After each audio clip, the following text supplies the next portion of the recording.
খুব কম বয়সে ছোট পর্দায় পা রেখেই জনপ্রিয় খলনায়িকা হয়ে উঠেছেন অনুরাগের ছোঁয়া সিরিয়ালের মিশকা অভিনেত্রী অহনা দত্ত। এটাই অভিনেত্রীর প্রথম সিরিয়াল, আর প্রথম সিরিয়ালেই তার তুখর অভিনয় দাগ কেটেছে দর্শকদের মনে। নিজের সেরা অভিনয় দিয়েই দর্শকের মন জিতে নিয়েছেন এই মেয়েটি। তবে এবার অভিনয়ের পর আরও একটি নতুন পেশায় পা রাখলেন তিনি। হয়তো অনেকেই জানেন অহনা একজন সুদক্ষ নৃত্যশিল্পী। সিরিয়ালে পা রাখার আগে তিনি ছিলেন জি বাংলার ডান্স বাংলা ডান্সের একজন প্রতিযোগী।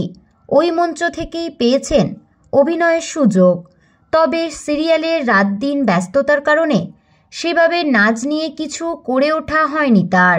তবে ফের আবার নিজের প্রথম প্রেম নাচের কাছেই ফিরলেন অভিনেত্রী। এবার নিজের একটি নাচের স্কুল খুলেছেন মিশকা। নিজেই সে কথা জানিয়েছেন তার নাচের স্কুলের শিক্ষিকা তিনি নিজেই। হ্যাঁ, যে কোনো বয়সী ছাত্রছাত্রীদের নিজের হাতেই নাচ শেখাবেন অভিনেত্রী। বাঘাযতীনের কাছে রংটং স্টুডিওতে ভাড়া নিয়েই আপাতত নাচের স্কুল চালু করেছেন। এক সাক্ষাৎকারে অভিনেত্রী এও জানিয়েছেন সবার কথা মাথায় রেখেই তিনি অল্প খরচে নাচ শেখাবেন। নিজে তারকা বলে স্টুডেন্টের কাছ থেকে বেশি টাকা তিনি নেবেন না।